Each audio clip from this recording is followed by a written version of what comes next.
Welcome to another Touchgrass podcast episode. Today we have Sal from EV3 Ventures. Um, fun story. Me and Sal met at a private dinner in Hong Kong.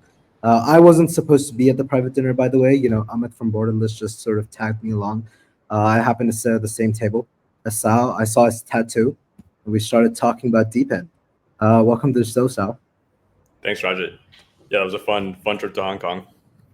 Definitely. Was that your first time in Hong Kong? It's actually my third time. I've been going out for Web3 Festival now 3 times. I'd say it's my first time enjoying Hong Kong though, and Oh yeah. getting out of the city a little bit. Yeah.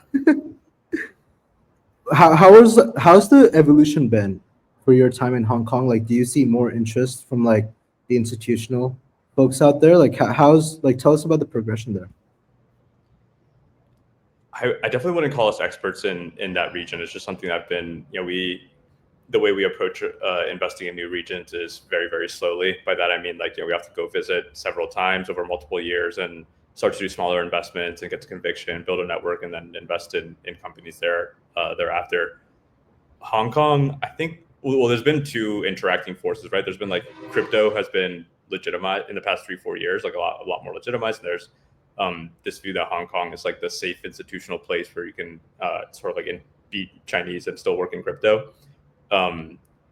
There's also been the broader narrative of any slimmer of hope of Hong Kong independence from China has sort of been smothered away over the past 4 or 5 years, unfortunately. And so there's or depending on your view, unfortunately or maybe fortunately, but there definitely is a weird sense of hey, you guys are allowed to do crypto, but only in a way that's party aligned. And I don't think that atmosphere has changed a lot, which is why you see founders going to Singapore, which is arguably a little bit more distant geopolitically than Yeah, Hong Kong, and other areas like Dubai and for of sure. course in other geographies.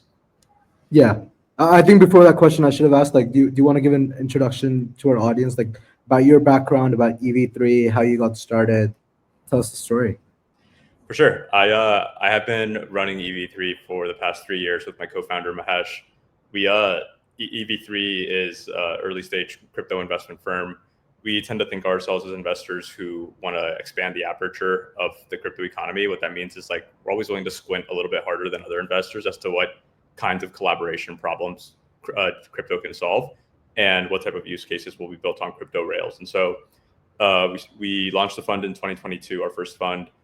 Mainly the insight that we had then was focused on physical infrastructure. That's what we were squinting at. We were seeing Helium in 18 months going from 10,000 to almost 1 million hotspots. We saw Filecoin over a similar period go from 0 to 15 exabytes of storage. And so these, for us, it was a moment in time where we clearly saw wow, there's a new opportunity to scale hardware and labor networks much faster and much more globally than was ever possible before.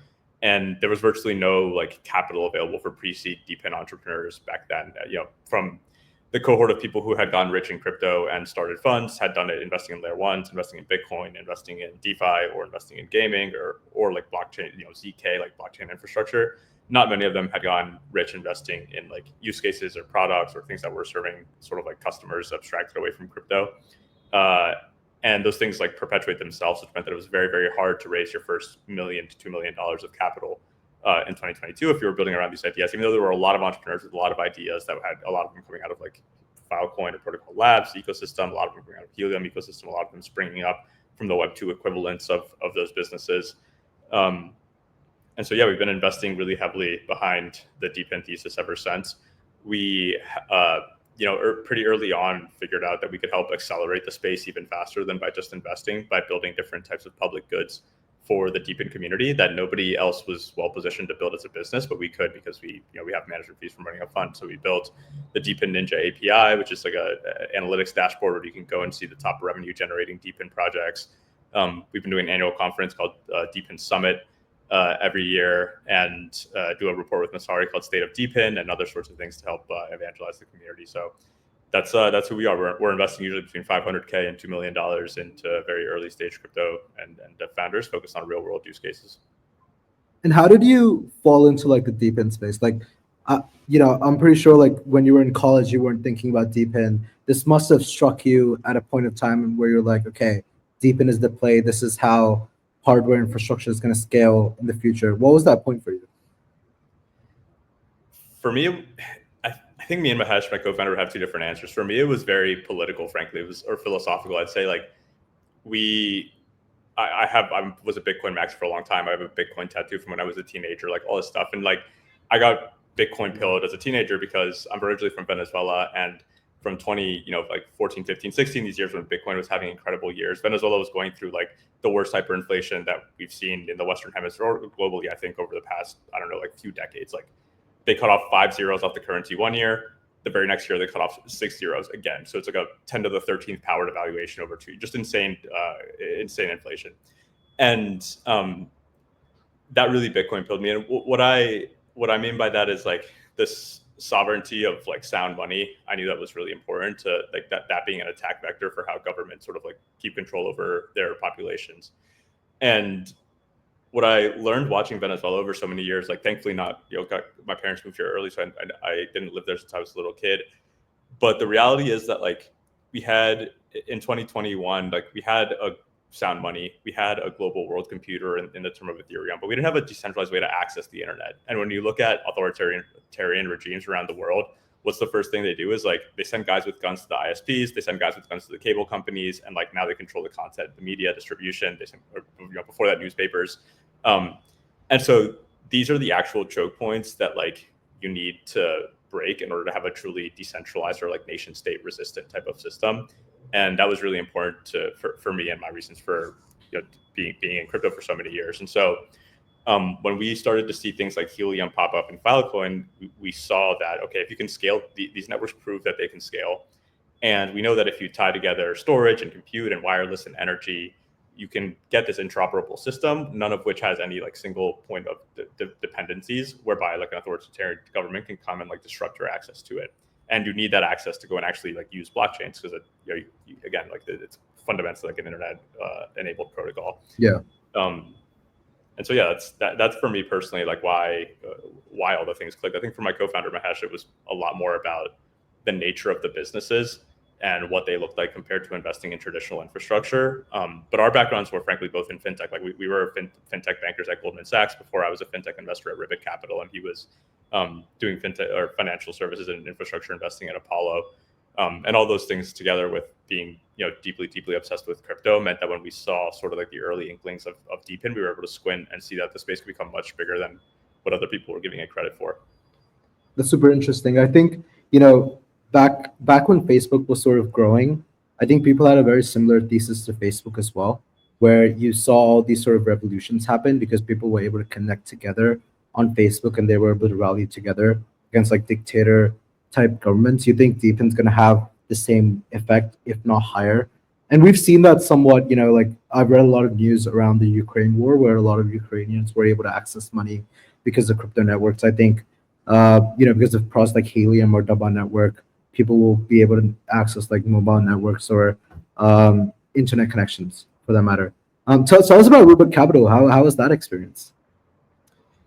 It was amazing. I can't speak highly enough of those guys. I think like the number one career advice I'd have to anyone younger than me is just like go work for people you immensely respect. And I learned a ton there, both because they're great people, also because 2020 to 2022, when I was working there, was an extremely active time for fintech and crypto investing. And their way of thinking is just fundamentally different from many other investment firms in the sense of being two things really. One, extremely willing to make up you have to make up your own mind. Like that's just the culture of the firm. Like we would do 30 references to understand how every investor thought about a company, how the other founders in the space thought about it.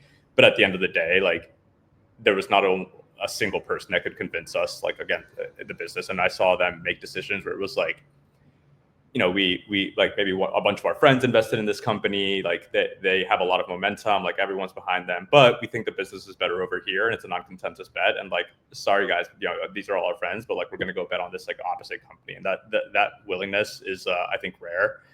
The other thing that I really learned from them is just being massively partnership oriented. Like it's easy to be there for founders when things are going well. It's really hard to have the prepared mind and like the trust with them so that when shit is really hitting the fan, you can support them in a meaningful way. And that's what they're all about. And I hope we've taken that same DNA to how we work with founders at EV3. Yeah. KG, for context, Ribbit Capital invested in Uniswap, Aave. I personally have had the pleasure of working with like a Ribbit Portco, Mezzo, him and his team. Like Ribbit Capital has been taking like, I would say, very strategic bets into like each industry, each subsegment of crypto. And all their bets so far, been doing pretty well. So take us deeper into like the DePin world. Help us understand, what makes a good network in DePin. What are the metrics that you look at? Maybe show DePin Ninja a little bit. Like, how did you form that analytics platform? Talk to us about all those different metrics and what you look at. Yeah, absolutely. I think from a very 10,000-foot view, we think of crypto broadly, but DePin specifically, as solving coordination problems. That means that if what you're doing is building one nuclear plant next to a data center and raising capital from like 1,000 people around the world and then just like giving it back dividends from it, like that's not really solving a coordination issue. Um, and so we don't count, like we think those things are RWAs, and it's a fundamentally different class of things than DePin. What DePins do is become like marketplaces whereby people are solving coordination problems, and the network is able to extract some economic rent in the very long term because of this facilitation that it does. And so, just to get a little bit more tactical, like being TradFi investors before, I've spent a lot of time thinking about capital intensity, like margins, returns on like unit economics and everything else. And we've gone through a number of cycles of how we think about DePins in the context of that, and I think we still haven't gotten it completely right, although we're trending in the right direction. The number one thing for us is revenue, and we've built DePin Ninja to showcase primarily this metric.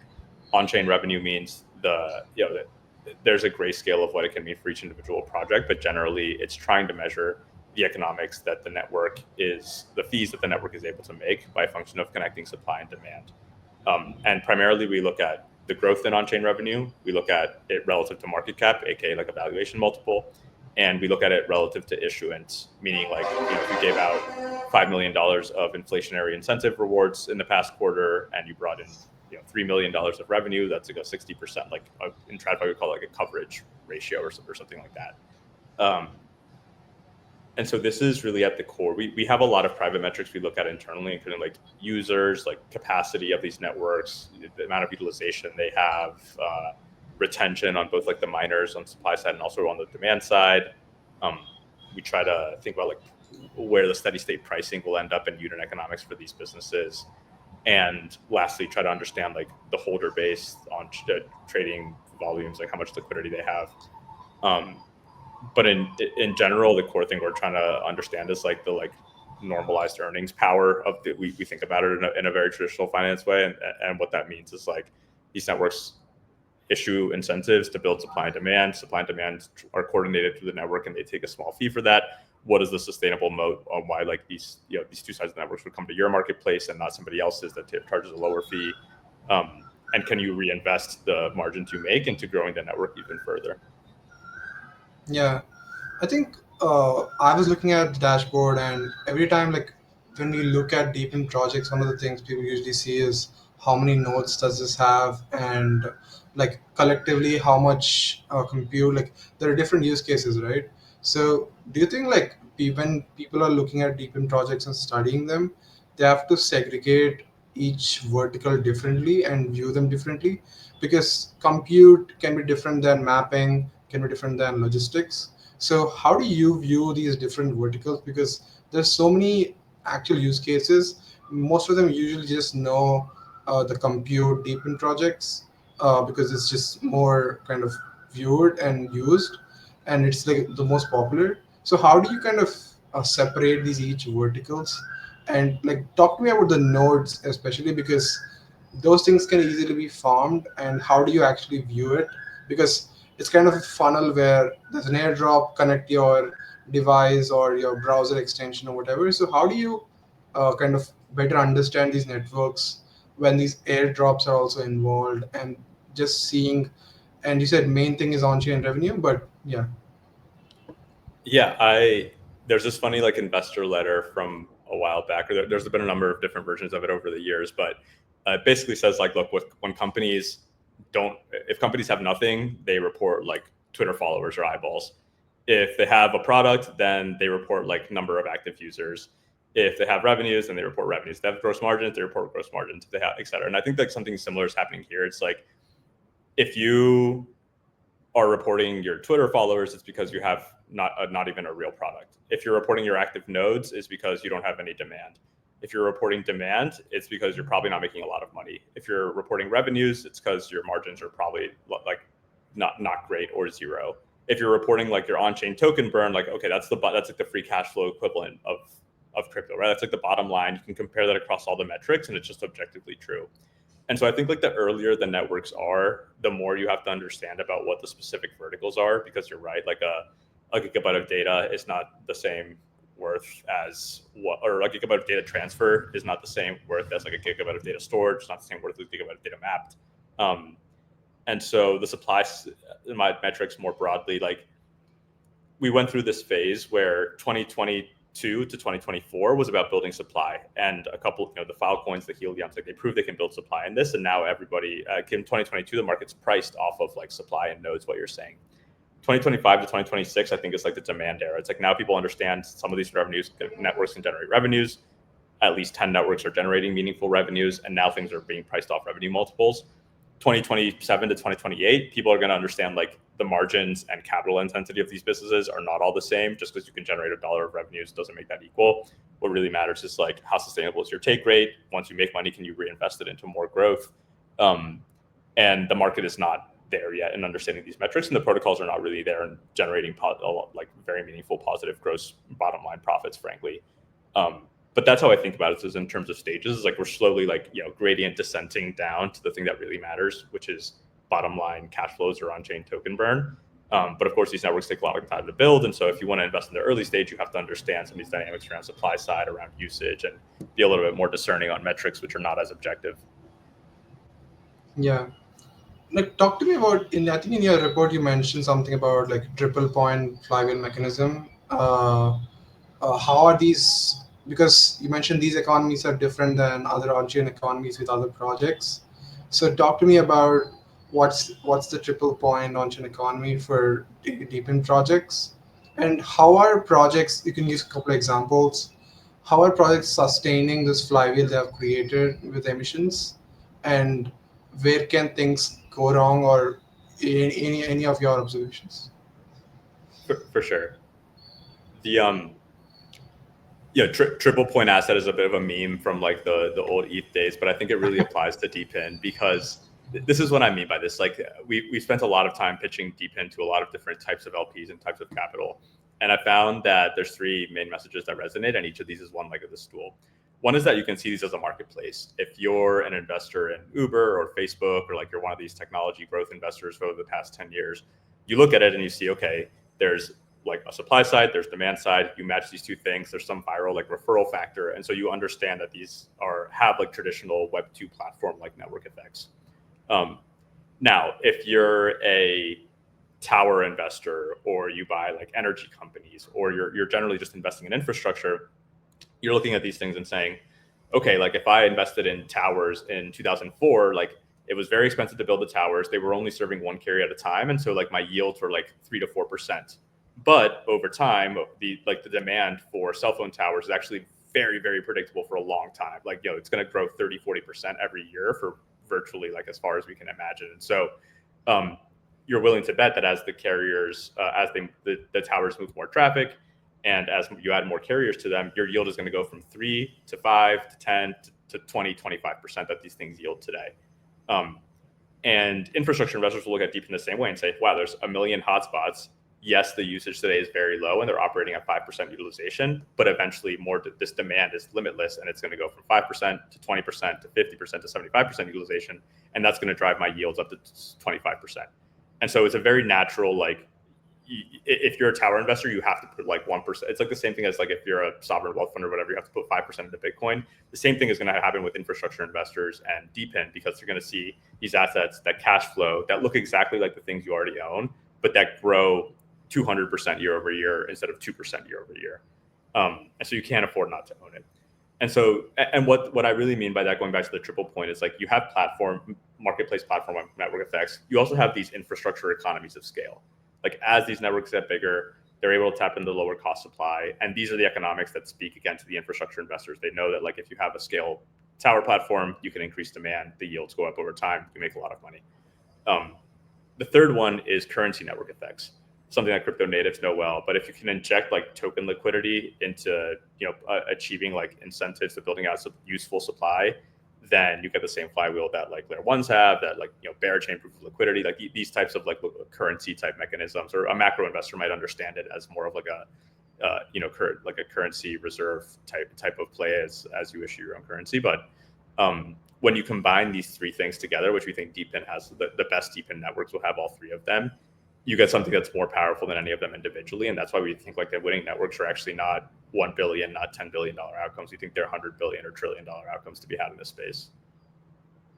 Yeah, that makes a lot of sense. And Sal, when you talk to these institutional investors, do they like blockchains more, or do they like the concept of DeFi more? Is there like a segregation between both? Like, hey, we don't like the L1 trade, but this DeFi trade is a lot more interesting because we already understand it.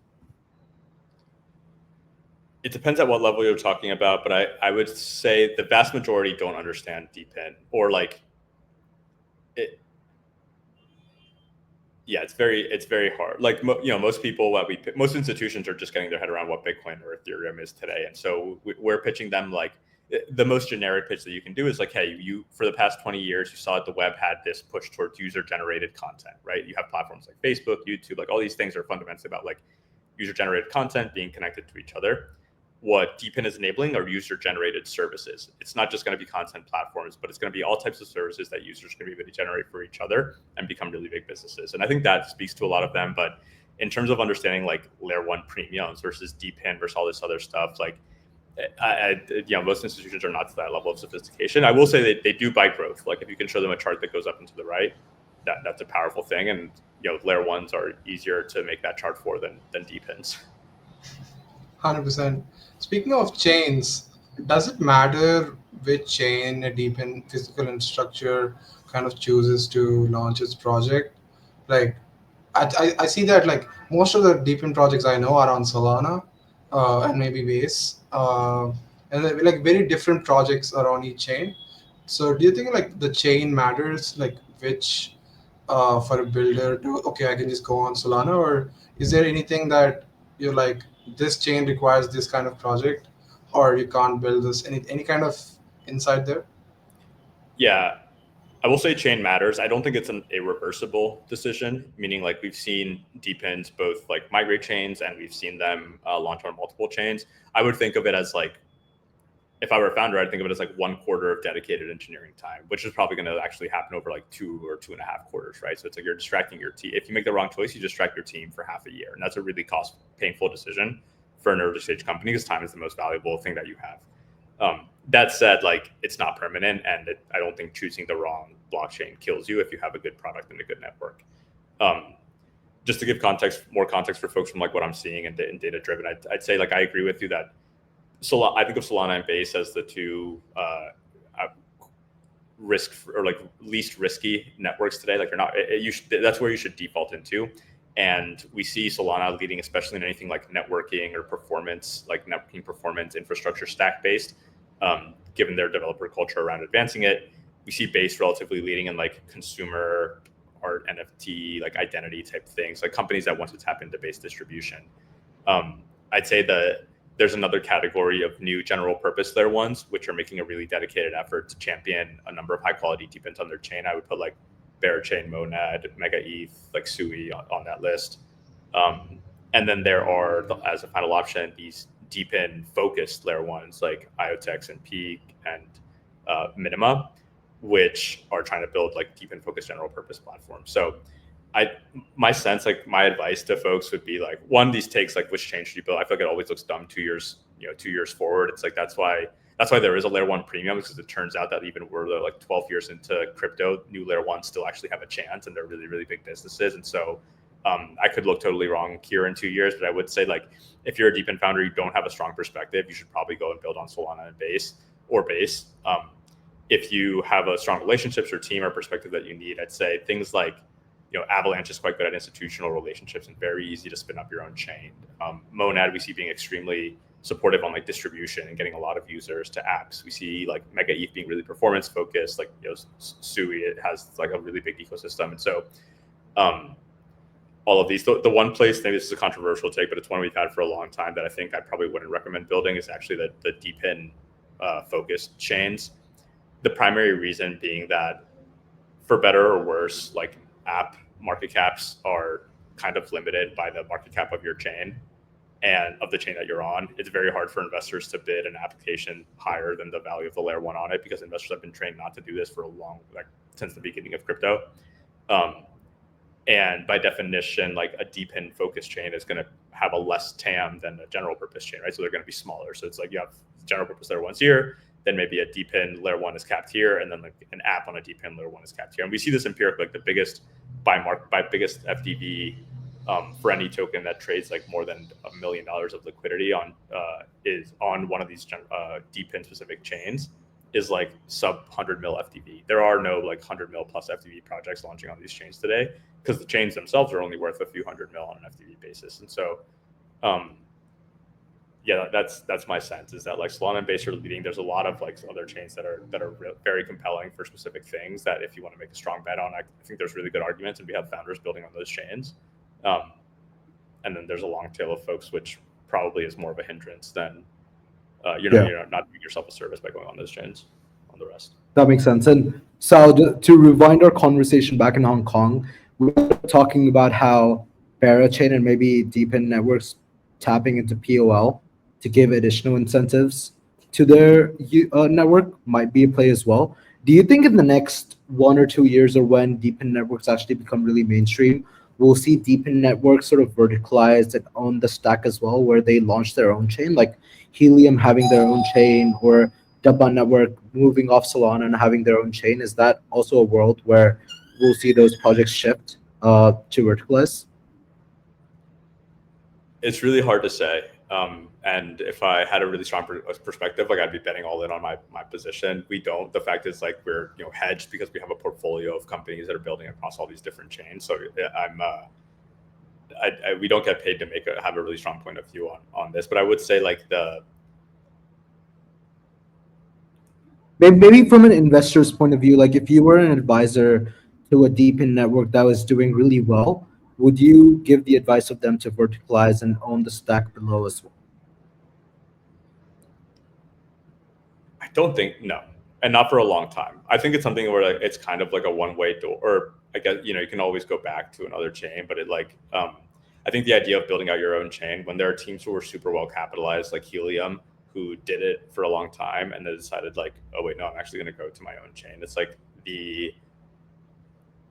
it's hard for me to have a lot of conviction, because we do see like brand new DePin entrepreneurs going and like launching Avalanche subnets, and like that's how they get started, and they really like those ecosystems. And that's a version of building your own chain. But in general, I'd say like we're so, like, again, what I mentioned before is like 2022 to 4 was like supply, 5 to 6, 7 is demand, and like 7 to 8 is like profitability and unit economics. Like building your own chain is basically an investment in owning more of your stack to have better unit economics, and that's probably going to come at that point in time, not right now. So it's hard for me to I don't think it's the right call today. It may be the right call in 2-3 years.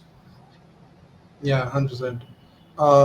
Also, going back to your revenues part, as you talked to a lot of these projects, and you have an very close understanding of different actual top projects, and you track them.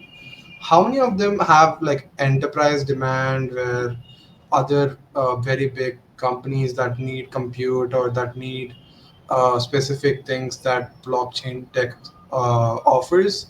How many of them are like being approached by these enterprises in the Web2 world and seeking these resources, and kind of not like 100% of the resources that they want to allocate, but a good percentage that is meaningful? A ton. I'd say the majority of DePin demand, like paid demand for DePin today, comes from like AI companies or Web2 gig economy companies who are using compute mapping Definitely, if you include wireless in there, then that's true as well. But yeah, that is the majority of the demand. I'd say it's less. I would consider it less enterprise and more like new. We've seen that DePins are just much more effective at selling, like helping enable new capabilities. Like this is one thing we've very much changed our mind about since starting EV3 is that if you would have asked me in 2022, hey, if you can build wireless coverage or storage for 10 times cheaper than what like a Fortune 500 enterprise pays today, and you walk in with that offering, like they'll switch over to you because they've moved their economics. I don't think that's true anymore now. It takes much longer than I expected, but you can't just rely on that as a go-to-market hook. And so, but new companies like new AI companies that are not monetizing these assets in new ways have been the actual marginal bidder for the services that these networks provide. So yeah, I hope that answers your question.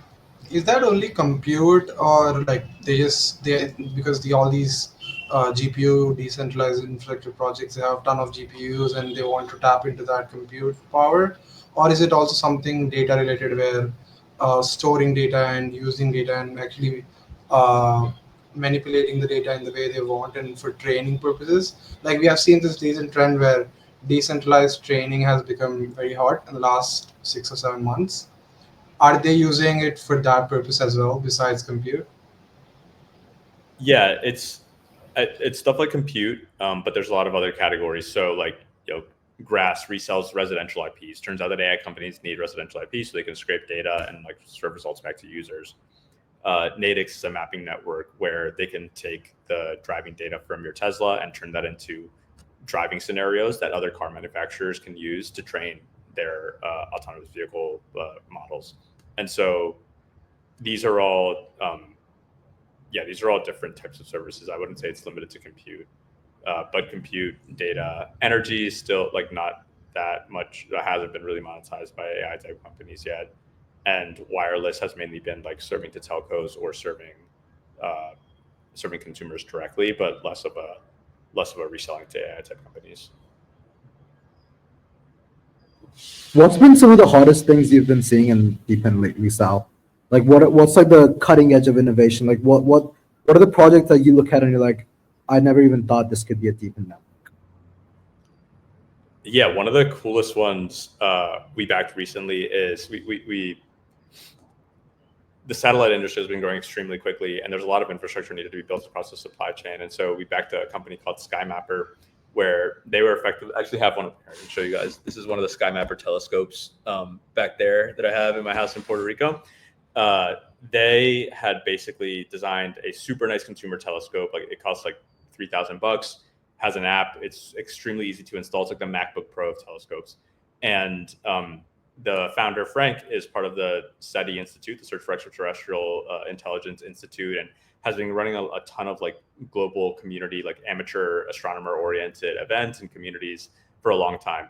And he, in like as part of building his last company, which made and manufactured this telescope, came across a really interesting use case for satellite operators, which was this: like the cost of satellites has come down a lot. Many people were launching satellites much faster. Like the number of satellites is just growing at an exponential pace, and it is extremely hard to get even basic visibility data for satellites. Meaning, like if you want to know what position it's in, so that you can drive it, you may have to turn in a different direction. You may have to report its location to your local space agency to comply with regulatory requirements. It turns out there's two ways to do this. You can use telescopes, meaning like basically a camera that is doesn't use a ton of power. It captures light from the sun and uses that to make an image, triangulates those images into a GPS type or a coordinate, and then sends that to the user.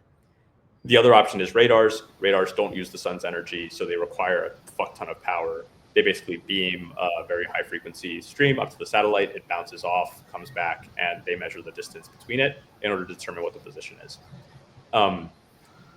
How this is done today is basically there are a few companies that are either bootstrapped or have raised like hundred millions of venture money to deploy between 5 to 10 base stations globally. Meaning like they have 10 big high-powered satellites or telescopes globally, radars or telescopes globally. They, of course, half of these at any given point in time are facing the sun, so they can't be used. Like only the ones that are at nighttime can really be used. And so they end up only having 2 or 3 like telescopes that can triangulate any given piece of data, which means it's very sparse. Frank at SkyMapper's idea was, hey, I have this network of tens of thousands of consumer telescopes of amateur astronomers who are providing this can provide this user-generated service, basically satellite tracking. And so the SkyMapper network, what it allows you to do is basically download a piece of code onto your telescope that autonomously controls it. And when a satellite operator wants to know where their satellite is, that request gets routed to a handful of nearby telescopes. They all take an image. It gets stitched together into a location, and that gets reported back to the buyer of that data in a totally open and on-chain way, and everything is settled permissionlessly. And so this is one of the coolest. I think we'll see a lot more, just because it's like cool and trendy, a lot more of like space related DePin investments. I think a lot of people are going to lose a lot of money because they don't solve a use case, or they're just like pipe dreams of like, let's launch a satellite constellation. That's that's not a coordination problem unless you're actually like launching this, like unless there's a distributed like satellite launch platform somewhere. But if like it's the goal is to like all pool together money to go like pay Amazon or Tesla to launch satellites for us to build a new internet network, like that's not super compelling to us. But there are really interesting coordination problems to be had, like this telescope satellite positioning issue, which we think is going to be a surprisingly big market, and I think people are going to be super excited to participate in it. And there's all these cool things. We have a lot of like long-term bets around like alien tracking and all this other stuff that we think we can embed into the network. But obviously these things take a long time to build. Yeah, that's super cool. I never heard of it. Have to check it out. Going back to like a lot of these use cases, they seem very kind of, at least right now, they might have a scaling issue at some point. You mentioned that the supply side of the problem has been solved over the past 2 or 3 years. What does this next phase look like for DePin? The next phase is getting demand and getting paying customers and finding a way to translate that back into the token, because it's very easy for an off-chain Web2 company to get demand and monetize the service and then take that money for themselves and not share it back with token holders. It turns out, given the payments and legal and technical constraints, it's actually not trivial to have a token be like natively part of this ecosystem in a way that's not really janky today if you're serving enterprise customers. But I think for the next 2-3 years, the game is going to be like who actually built something useful. Like now we know the tricks and the playbooks to go and scale out supply. But the people, like, again, it's going to be all about revenues and all about monetization. And a lot of projects are going to have people using their networks for free and make the argument that, hey, we want to be free for a long time to get bigger. But ultimately, like, eventually you have to make money and make profits, right? And so we think the best networks will have built something that uniquely enables some Web2 use case product or customers that they can't get anywhere else, whether it's really fresh map data, whether it's really cheap GPUs, whether it's like, full coverage wireless. And because nobody else can provide that, they're going to continue to like be able to pay for that service, keep scaling revenues, and reinvest that back into their networks. But the time is like the rubber's hit the road, I think, for DePin on like if you have built supply and nodes and nobody's using it, like it's going to be really, really hard for your company to continue to survive and get momentum, given where the space is today. Unlike 2-3 years ago. Yeah, and then so sort of coming back to SkyMapper, and you sort of talking to earlier stage projects, how do you as an investor sort of determine, okay, this use case has demand? Is that something that the founder shows projections? I'm assuming a lot of your job is just data crunching and doing projections and sort of mind mapping how this looks out in the future. Talk to us about you as an investor determining demand for DePin. Yeah, it's a really good question. I actually, like, very little of our job is crunching data because there's very little data to crunch at the early stage. I'd say there's 2 things we look for. One is like founder does this founder have an insight into their industry that's unique because they've been working in it for a long time, or they understand something that other people don't. The way that we validate this, though, is actually just talking to people in the supply chain. Like hedge funds and stuff are really good at this. For some reason, crypto folks are not, or venture capitalists in general are not so good at it. But the reality is, like, especially in a world of AI, once the data is on paper on a server somewhere, like, it's priced in. Like the knowledge you really want, you have to extract out of people's heads. And the way you do that is by going and talking to like every layer of the supply chain. You go and talk to customers. You go and watch them use the product. Like you go ask them to go sit in their office and see like what they do on a regular workday. If it's like some real estate thing, you go and you park out in front of their store. Like Mahesh spent like 3 hours outside the World's Coin store in San Francisco yesterday. He sent me a notepad with like what every single person was, like how much they actually get the orb. Like we just like show up and do, like, you got to go and talk to the people and do the diligence. And we're very, very focused on understanding the user, like who are the users and what problems are you solving for them, what pain point. And when we find a founder who can articulate that or we think he understands it in a way that most other people don't, we're usually willing to give the benefit of the doubt as to how big it could be. Like a lot of venture investors would look at something like SkyMapper and say like, okay, even if you take you take the satellite industry today, you cut out SpaceX because they're going to do it themselves. Maybe you can make $50 or $100 million on satellite tracking services. Like that's not big enough. You have to be willing to bet that this network turns into something much bigger over time. And that's really a bet on the founder. The other thing that we do to like where you were right on testing data, which is uniquely enabled now, is like we do a lot of prototyping. Like for more consumer type stuff, it's less effective for enterprise, but we just like use Lovable, put up a landing page, spend a few $1,000s of advertising money. We see the CAC, we see the conversion on an idea, and that helps us get some sense of like where is demand without having to do very much work. That's super interesting. And I'd assume you get a lot of products shipped to you and you just sort of end up playing around with a lot of DePin networks, sort of setting them up. Is that also part of the investor journey of being a founder in DePin? Oh yeah, dude. I have a telescope. I have a 3D printer. I have like every kind of wearable. I have like a Nielsen. Like we invested in a company doing like TV advertising. So I'm like a Nielsen like home. I report my TV usage to Nielsen now. Like being an early adopter of these products, I think is mandatory. So if there's any DePin founders out there listening, definitely I'll be your first customer. Yeah. I think that segues perfectly into our last question. I know we're running up on time. Sal, what's your number one advice for any DePin founder out there who's trying to make it big in the space? I'd say, well, two. One is like there's so many distractions in the space. Like understand your customer and be extremely customer and product focused. Like whatever axis it is that differentiates, if it's performance, if it's like coverage or some type of like usability improvement, but just narrow it down to what is it actually that customers want to use from you. And that having that as a North Star helps you not get distracted by like the things that need to be done but aren't the thing, which is like get liquidity, talk to exchanges, like get Twitter followers, like all of that BS.